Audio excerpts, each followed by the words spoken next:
আসসালামু আলাইকুম। কি অবস্থা সবার, কেমন আছেন? আশা করি সবাই ভালো আছেন। আপনাদের দোয়ায়ও আমি খুব ভালো আছি। আজকের এই দিনে ভালো থাকবো না কেন? আমার একমাত্র আদরের ছোট বোনটা বায়না ধরছে আজকে নাকি মেলায় ঘুরতে যাবে। ছোট বোন বায়না ধরেছে বলে কথা, তাই ছোট বোনের মন জয় করার জন্য ছোট বোনকে মেলায় ঘুরতে নিয়ে আসি। মেলাটা হচ্ছিল আমাদের বরগুনা সার্কিট হাউস, যেটা জনপ্রিয় তুলোতলা নামে পরিচিত। মেলায় এসে দেখি নানান ধরনের মানুষ, শৈশব সবাই আসছে মেলায়, কারণ বছরের প্রথমের দিক থেকে এরকমের একটা উৎসব হয়ে থাকে বরগুনাতে। বাংলা শুভ নববর্ষ উপলক্ষে বরগুনাতে প্রতি বছরই আমি ছোটকাল থেকে দেখে এসেছি মেলা বসতেছে সার্কিট হাউসে। এই মেলায় এসে দেখলাম নানান ধরনের মানুষ, নানান জিনিসপত্র, তৈজসপত্র জিনিস নিয়ে হাজির হয়েছে। কেউ কারো ছোট বোন, ছোট ভাই, ছোট বাচ্চাদেরকে নিয়ে ঘুরতে এসেছে। আমি যেমন আমার ছোট বোনকে নিয়ে এসেছি, ঠিক তেমনি অন্য লোকরাও তাদের আত্মীয় স্বজনদের সাথে ঘুরতে আসছে। আমার বোনের ইচ্ছাটা ছিল ওই যে পিছনে নৌকাটা দেখতে পাচ্ছেন ওটার উপরে চড়ার, কিন্তু দুর্ভাগ্যবশত সেই লম্বা বড় সিরিয়াল থাকার কারণে আমার বোনকে ওটাতে চড়াতে পারিনি। তাই আর আমার বোনটা কোনো কথা না বলে মুখটা একবারে বেজার করে কিভাবে তাকিয়ে রয়েছে দেখেন। একটা মেয়ে মানুষের জীবনে সব থেকে প্রথম ভালোবাসার মানুষ হচ্ছে তার বাবা, বাবার পরে যিনি হচ্ছেন তার সেটা বড় ভাই। এরপরে আমার ছোট বোনের একটা ইচ্ছা জাগলো, তার গালে শুভ নববর্ষ লেখাটি আর্ট করবে খুব সুন্দর করে। তাই আমি আর ওর ইচ্ছাটার বিরুদ্ধে যাইনি, তাই চলে গেলাম, নিয়ে আসলাম এখানে আসার পরে দেখি যে সবাই কি সুন্দর করে আর্ট করতেছিল। তারপর আমার ছোট বোনটার গালেও দেখুন কিভাবে সুন্দর করে আর্ট করে দিতেছে। সাধারণ এই শুভ নববর্ষটি লেখার জন্য মাত্র 50 টাকা নেই, কিন্তু এই 50 টাকা মাত্র হলেও কিন্তু আমার বোনের মুখে যে হাসিটা আর মনের ভিতরে যে খুশিটা ছিল সেটা কিন্তু অতুলনীয়। এগুলো হলো সাধারণ রং, কারণ এতে কোনো মেডিসিন ব্যবহার করা হয়নি।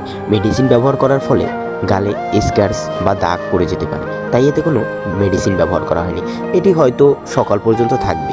দেখুন এই আর্টটি করার সময় ওর মনটা যে হাসি খুশি ছিল, এটা দেখে আমার কাছে খুব ভালো লাগতেছিল। দেখতে দেখতে শুভ নববর্ষ লেখা শেষ, এবার হয়তো একটু আর্ট করে দিবে, দেখি কি আর্ট করে।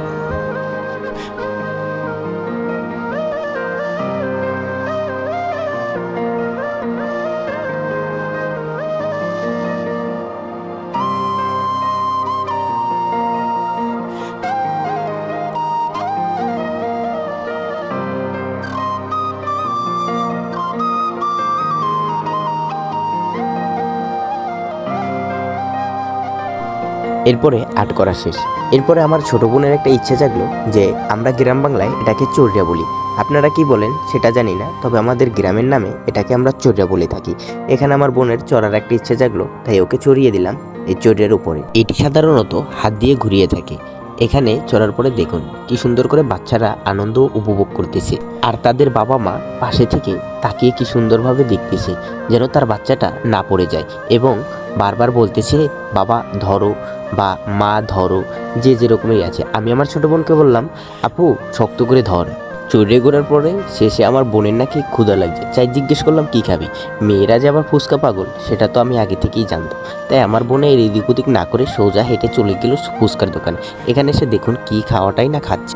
এরপরে আমার বোনের চোখে পড়লো হাতে জানি কি দেয় ওরা, মেহেদির মতো দেখতে, কিন্তু কাঠের উপরে নকশা করা বিভিন্ন ধরনের অক্ষর এবং ফুল ডিজাইন করা। সেগুলো আমার বোনের আবার দেওয়ার ইচ্ছা জাগলো, তাই ওকেও আর কথা না বেরিয়ে একটা দিয়ে দিলাম। যেমনটা চেয়েছিল আমি ঠিক তেমনটাই ওর সাথে আজকে করছিলাম। দেখুন ওর যা ইচ্ছে ছিল সবগুলোই আমি পূরণ করার চেষ্টা করতেছিলাম, কিন্তু আমি অতটাও পারি না, যতটা আমার সামর্থ্য ছিল আমি ততটাই করছি। এরপরে আমার বোনের ইচ্ছা জাগলো যে সে আবার নাকি রোল আইসক্রিম খাবে। এটা আপনারা হয়তো আগে কখনো খেয়েছেন কিনা আমি জানি না, আমার জীবনের প্রথমেই রোল আইসক্রিমটা দেখলাম। মাত্র 30 টাকায় রোল আইসক্রিম পাওয়া গেল, সেটা খেতেও নাকি খুব স্বাদ লাগছিল। তাই আমি আর কথা না বেরিয়ে, আমার বোনের একটা ইচ্ছা বলে কথা, তাই ওর ইচ্ছা পূরণ করব না, তাই ওকে 1 কাপ কিনে দিলাম। খেয়েও বললো যে না ঠিক সুন্দর মজাই লাগছে। দেখুন তো কি মজা করে খাচ্ছে, আর এদিক ওদিকও তাকাচ্ছেন, একটু একটু বল না কেমন লাগছে। ভালোই লাগছে। এবার আমাদের বাসায় ফেরার সময় হয়ে গেছে, রাত অনেক হয়ে গেছে। তো আশা করি সবার কাছে আমার ভিডিওটা ভালো লাগবে। ভালো লাগলে সবাই শেয়ার করবেন এবং কমেন্ট করে জানিয়ে দেন। আশা করি সবাই ভালো থাকবেন, সুস্থ থাকবেন, নিজের শরীরের প্রতি যত্ন নেবেন।